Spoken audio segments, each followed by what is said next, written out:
인후통, 콧물, 근육통이 있습니까? 일반적인 감기, 독감 또는 코로나일 수 있습니다. 질병은 모두 유사한 증상을 공유하며 때로는 어떤 것이 날씨에 영향을 미치는지 구별하기 어렵습니다. 오미크론 변종이 확산되면서 코로나19 확진자가 급증하고 있지만 입원 건수는 상대적으로 낮은 수준을 유지하고 있는 것으로 보입니다.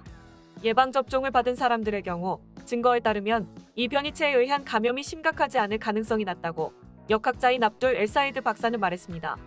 기억해야 할 중요한 것은 백신은 면역체계의 경계를 요청하는 것과 같기 때문에 바이러스를 식별, 표적화 및 파괴하는 능력은 백신을 한 번 더 추가할 때마다 훨씬 더 높아진다고 사이드 박사가 말했습니다. 그러나 그렇다고 해서 감염을 심각하게 받아들여서는 안 된다는 의미는 아니며 특히 의료 시스템이 압도할 위험도 고려해야 한다고 그는 덧붙였습니다. 많은 코비드19 감염은 감기나 독감처럼 보일 수 있습니다. 가장 좋은 방법은 검사를 받는 것이라고 어린이 국립병원의 주치의인 사라 콩부 박사는 말했습니다. 그녀는 검사를 받기 전이라면 지금 당장 구별하기가 정말 까다롭다고 말했습니다. 감기, 독감 및 코로나의 초기 징후는 유사한 경향이 있다고 엘사이드는 말했습니다. 미국 질병통제예방센터에 따르면 코로나19와 독감은 발열, 피로, 몸살, 인후통, 숨가쁨, 구토 또는 설사와 같은 증상을 종종 유발합니다. 그러나 코로나 감염은 종종 동반되는 두통과 마른 기침으로 구별할 수 있습니다. 코로나 감염의 가장 큰 경고 신호인 미각과 후각 상실은 여전히 가능한 증상이지만 현재는 다른 변종보다 덜 유행한다고 말했습니다. 심각한 흉통, 특히 마른 기침이 더 심해진 사람들의 경우 그때가 바로 의사의 진찰을 받아야 할 때라고 경고합니다. 고려해야 할 가장 중요한 요소는 노출입니다. 엘사이드는 이러한 증상 중 하나라도 느끼기 시작하면 내가 접촉한 사람 중 코로나에 감염된 사람이 있는지 물어볼 가치가 있다. 격리하고 빠른 검사를 받을 가치가 있다고 조언했습니다. 아직 증상이 느껴지지 않더라도 코로나 양성 반응을 보인 사람이 주변에 있다면 주의를 기울이는 것이 가장 좋습니다. 오미크론 변종이 산불처럼 퍼지고 있다는 점을 고려할 때 코로나 바이러스일 수 있다는 높은 의심을 유지할 가치가 있다고 덧붙였습니다. 노출되었지만 증상을 느끼지 않는 사람들의 경우 바이러스가 신속한 검사에 나타날 만큼 충분히 발달하지 않았을 가능성이 있다고 그는 설명했습니다. 이러한 경우 테스트 전에 노출 후 5일을 기다렸다가 경계를 유지하는 것이 가장 좋습니다. 음성 검사를 받았다고 해서 반드시 코로나 바이러스가 아니라는 것을 의미하지는 않는다고 엘사이드는 말했습니다. 가장 좋은 방법은 테스트를 한 다음 12에서 24시간 내에 다시 테스트하는 것입니다. 두 가지 음성이 나오면 그렇지 않다고 더 확신할 수 있다고 설명했습니다.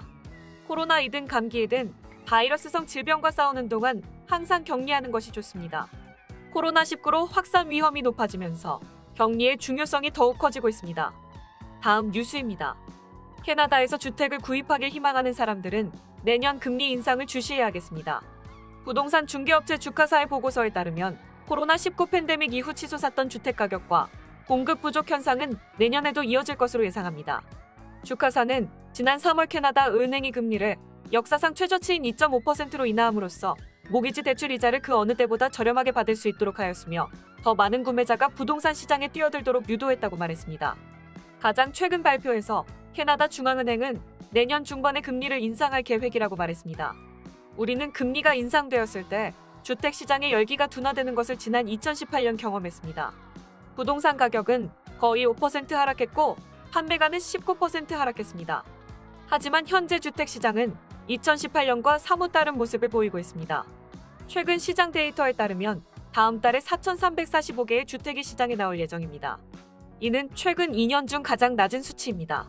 즉, 시장에 나온 주택보다 주택을 사기 위해 시장에 나온 구매자가 훨씬 많다는 것을 의미합니다.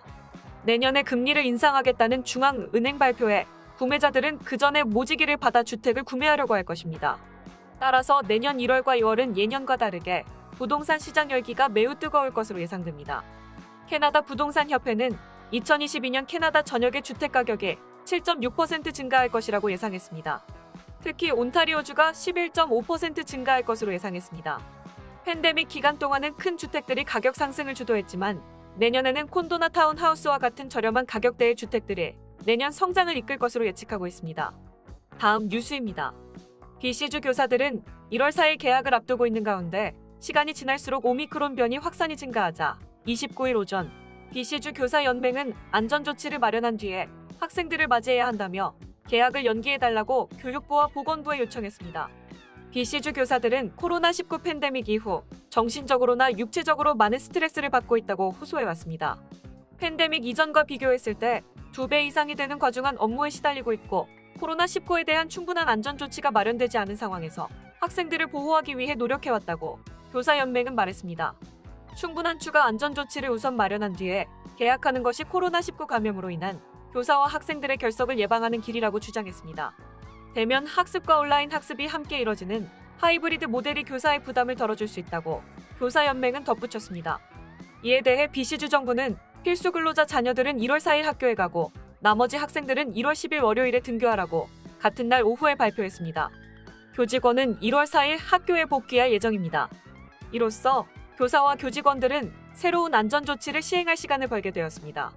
학교는 부모가 의료 종사자인 학생들 지원과 돌봄이 필요한 학생들을 위해 개방될 것입니다. 교사연맹은 이외에도 부스터샷에 대한 교사의 우선순위 지정, N95 마스크 제공, 학교의 환기 시스템 개선 등을 제공해 줄 것을 요구했습니다. 다음 뉴스입니다. 2022년을 이틀 앞둔 12월 30일 목요일 오전 온타리오 주정부는 13,807명의 코로나19 확진자와 8명의 추가 사망자가 발생했다고 발표했습니다. 크리스틴 엘리엇 보건부 장관은 트위터를 통해 어제 저녁 8시 기준 2,701만 2,866번의 백신 접종이 완료되었다고 밝혔습니다. 현재 12세 이상의 온타리오 주민 중 90.8%는 1차 백신을 접종하였으며 88.1%는 2차 접종까지 모두 마친 것으로 나타났습니다. 현재까지 온타리오의 코로나19 확진자 수는 73만 9,648명, 사망자는 1,171명으로 집계되었습니다. 온타리오주 최고 의료 책임자인 키어런 무어 박사는 목요일 오후 3시에 주 코로나19 상황에 대한 최신 정보를 발표할 예정입니다. 다음 뉴스입니다. 팬데믹으로 인해 취소되었던 새해 전야 불꽃놀이가 올해는 라이브 스트림으로 돌아옵니다. 캘거리시는 2022년 1월 1일 새해 전야 불꽃놀이가 캘거리 타워에서 열릴 예정이며 이는 라이브 스트림을 통해 중계될 것이라고 밝혔습니다.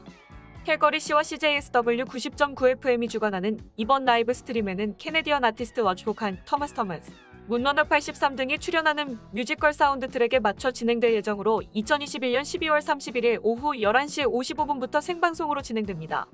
라이브 스트림으로 진행되는 만큼 새해 전야 행사나 카운트다운 행사는 없지만 올림픽 광장의 스케이트 링크장은 2021년 12월 31일 자정까지 운영되기 때문에 링크장에서 불꽃놀이를 감상할 수 있습니다. 또한 불꽃놀이 개최를 위해 다운타운 몇몇 도로가 폐쇄되니 유의하세요.